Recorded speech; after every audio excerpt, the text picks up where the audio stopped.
Coach, who would you say so far at this point in spring are the top 2 or 3 candidates to be your kick returner and punt returner this Sure. season? Yeah, Malik Shiraz definitely jumped out. You see him; he's both a kick and punt returner. Saw him doing his time at Fresno State. He certainly showed it out here. Dylan Riley is an elite kick returner. He's got to hold on to the football more. When he does that, his average would have put him, if he was in the amount of actual countable, would have put him in the top 2 or 3 in the NCAA. So we've got to make sure Dylan's holding on to the football right there and doing those things right. And I think Cam Bates has shown. Third guy who does a nice job in the punt return game also is Caden Chan, local guy who did it at the JC level. So those would be the group right now that I think have stood out. We've heard a lot about Malik as a running back. What makes him special as a returner? Yeah, he's got great lateral movement and the ability to hit the burst, so he's got a little bit of both those, which adds to him. He can do it both punt and kick return. There's a lot of guys that can do one or the other, but Malik's got the ability to do both.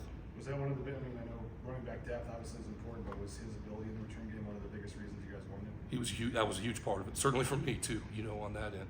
But he brings that versatility as a running back and certainly from the return game.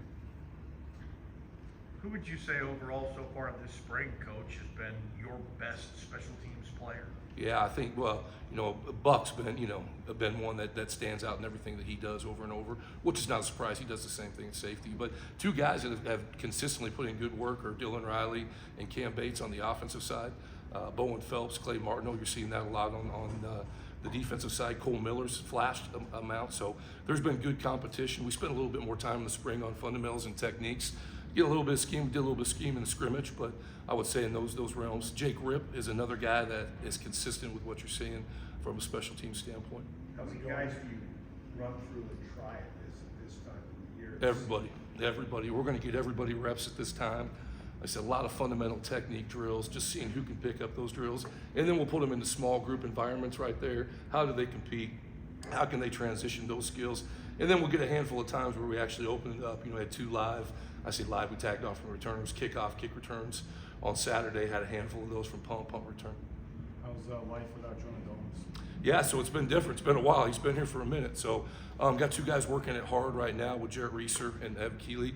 Roland's has some leg injury stuff, so he's been limited as we're going through spring. Jarrett had a really good day on Saturday from a field goal standpoint and solid from kickoff. So hopefully we get healthy as we finish up these last few weeks, but the competition's been good. I know it won't be in here until summer, but Colton Dooner, what do you like about now? Yeah, Colton's a guy who's done it on the blue. I think that starts right there. The game-winning field goal on the blue. He's a mature guy who's played a lot of football, and he can be a kickoff and field goal guy also. Is that a nervous feeling, or what's it like at a position like kicker when you've had this steady known commodity for so many years to now kind of not know what you have? Yeah, certainly. That's college football. Done in enough places where that's part of it. Guys are gonna leave and turn over. It's nice when you had a guy like Jonah for a long time, but that's the world we live in. So excited to see how these guys compete and step up in game day situations. How disappointing, or what was your thought process when you found out Andrew was transferring? Yeah, it's always tough. I appreciate everything Andrew did for this program. It's a climate of college football right now, but it's always tough when you lose guys. You don't want to lose players. How do you make up for his loss? It's a lot like an injury in a lot of ways. It's the next man up. Jake Ripp's moved in there the last week, played some linebacker for us. I think, again, both Clay and Bowen have done a really nice job stepping up, so it'll be a chance to continue to see how those guys progress the last couple of weeks here in spring. In terms of the defensive style, last year you guys only had one of those 2 really out there with him and Marco most of the time, because he played so much dime. Was the plan to maybe try to get both them out there together more? Now do you go back to maybe just with Marco, more of that kind of scheme, or how do you kind of look at how his loss changes things defensively? Yeah, so I think you got to look at overall who are your top 13 to 15. And I think in spring, you're really trying to identify that. How is this thing blows up? How do we get our top 13 to 15 on the field? The nice thing with what we have structurally defensively, have the ability to move some parts around.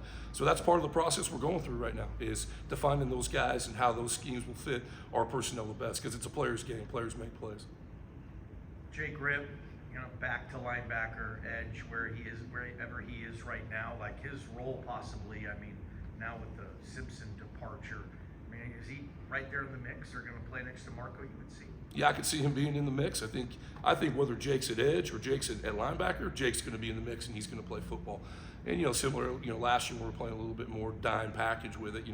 I looked at both Marco and Drew as starters. Jake Ripp, whether he's playing in the linebacker room at the end of this thing or he's playing in the edge room, is going to play a lot of football for us.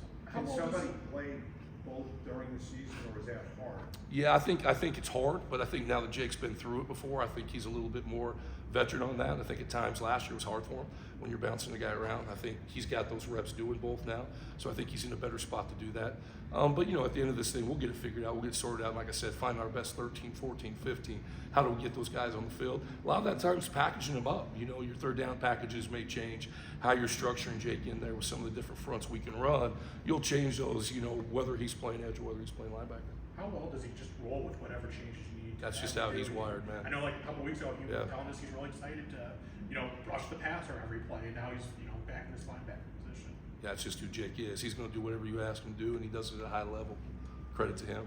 You've obviously been coaching a long time. What do you make of just the current climate where the transfer portal doesn't even open for 2 more weeks, and you've got 2 starters who are now in there already because we all can draw conclusions to that. I mean, Sure. what do you make as a guy that's been around this game a long time and where things are at? Well, it's changed a lot. You know, I think this is my 27th year doing it, and it's changed a lot, but you got to stay on top of where it has. You know, it's no different than, my background was in education, was going to be a teacher, going into it. It changes, and you got to change with the times. You can like it, not like it. Quite frankly, it doesn't really matter what I think. It's a matter of how can we adjust and adapt to the culture and environment we're in. I think it all started for us in COVID a few years ago, right? You want to talk about the last 5 years of college football, it's been absolutely crazy. The one thing you learn is how do I find a way to try to stay ahead of the curve? How do we try to adapt? How do we try to overcome to put the best product on the field? What do you see from JFR this spring? Yeah, so JFR, we've been working on a handful of different things. Working on, for him, distance has never been an issue. Working on trying to get some more hang on some stuff. He does a great job in situational punting. I think he was 5 for 5 the other day in our sky punt, pin punt drill. So we're going to continue to work off of that. I know he had a lot of hype coming in last year, and I don't want to say it was a disappointing season, but the numbers were definitely down a little bit. Is he kind of itching to get back to where he was 2 years ago? Yeah, I think special teams numbers, they're certainly they're a stat that you can look at, but I think there's a lot more behind it. You can punt for a lot of yards, but if you don't have the hang to go with it, sometimes that changes things. Also, you can punt for less yards and more. Direction, angle of the punt, where we're putting it, all those things are a factor into it. So certainly we want him. The biggest thing we need to do is improve our net punt. When you give up a big return, that's going to be a problem. So you got to eliminate the big returns and make sure our net punt, which is the stat that matters most to this football team, is where we need it to be. It's pretty noticeable when you go out there practice, you don't see a Tubner or a Ahmed Hassani and just some of these staples, Michael Callahan defensively. I mean, who are the guys that are kind of stepping up and filling that leadership void on the defense right now? Yeah, so you certainly Marco in our room's done. He's been here for a long time. Buck from the safety room's doing it. You've got a couple older corners in there that you see. That's JV at the edge position is doing it. So again, you're in that mold where you've had some guys who played a lot of football here, and a lot of them in a leadership role is growing that next tier of guys. And I think we're making good strides with that. You said like if you can find a kid that can kick the ball out of the end zone 95% of the time, I mean, you'll scully that kid up. Mm-hmm. Is that still the philosophy of what you want to do on kickoffs, and where are you guys there to get that touchback percentage where you want it this year? Yeah, 100%. That's why we scholarship. We've got a couple guys coming in, a couple guys to compete, some guys that were here. But absolutely, that's the goal. We want to kick that thing out of the back of the end zone every dang time we can. And I think we got a good group of guys coming in. Got to get healthy with Roland to see exactly what he can do. But looking forward to the guys that are working here. Had like I said, good game on Saturday, and then looking forward for Boomer to get out here too and see how that fits into the big picture. Who we talked to you after or maybe before the bowl game or something, just kind of about last season, big picture. But I mean, when you guys kind of self-scouted and went back, I mean, what did stand out to you, I guess, in terms of the most disappointing or the areas that you really are focused on this year? Well, it's tackling and leveraging space. When you talk about the two units, the kickoff and the punt units, those you got to be able to put people down in space. And there's multiple factors that go into it. It starts with the kicker, the punt, the direction, the hang, and on all of those phases. It's certainly you got to have the protection phase with it also when you're talking punt, but it's the coverage and finish phase. We've got to be better in that area. You cannot give up explosive plays in that part of the game. We want to be 90% when we're in our pin punt situations, putting the ball inside the 10. We were about 70, so you're talking some major field position areas that we need to clean up there. When you watch the return game, you look at the kick return game, there's some things out there that are really good. But then when you put the ball on the ground, I don't care what you're doing, that's a problem. We've got to get that cleaned up. And we got to be more explosive in the punt return game. I think you know, sometimes that's another stat at times too. You certainly want to have, but you got to catch everything. It starts with that. There's as much said of catching than letting the ball roll 20 yards, right? There's the hidden yardage. So you got to make sure you're catching everything, not allowed to go out. But we want to get that first down. I mean, we want to average getting that first down for our offense right there. So those are all areas, and we got to be higher field goal percentage. You know, we want to be up in that 85% off of that. You know, and we were not that last year. So all those areas are areas that we've looked to improve. Are you guys giving special teams any more practice time this spring than in the past? Yeah, we're working a little bit more time with it. You know, so that's been a positive. It's a little bit more time. But to me, there's also, I think there's a maturity within this room for guys that have played, you know, got here, and there's no substitute for playing football. You know, I use guys like a Bowen Phelps and, you know, Clay Martin. I use those names, but you can see them already playing better football now that they've been through here in the special team space. You know, Spencer Danielson, you said 27 years, you worked for a lot of guys. Like, what's sticking out, Coach, about as Danielson continues to get his feet wet with this head coaching? I mean, it's hard to believe this is only going into, year 2 Sure. full time. Like, what sticks out? Well, he number one, he's a natural leader, okay? And what you see is what you get. And sometimes in college football, that's not the case. But, you know, he's stuck with what he's going to do with these guys and hasn't changed. What I mean by that is sometimes guys, you know them, they get a head job, and you're like, man, this is a different person than I worked with when he was a DC. That's not him. He has true love for each of these players and this staff in here. That filters through the program. And for him to hold to that, I think that's hard in a world where it's easy to change, it's easy to flop.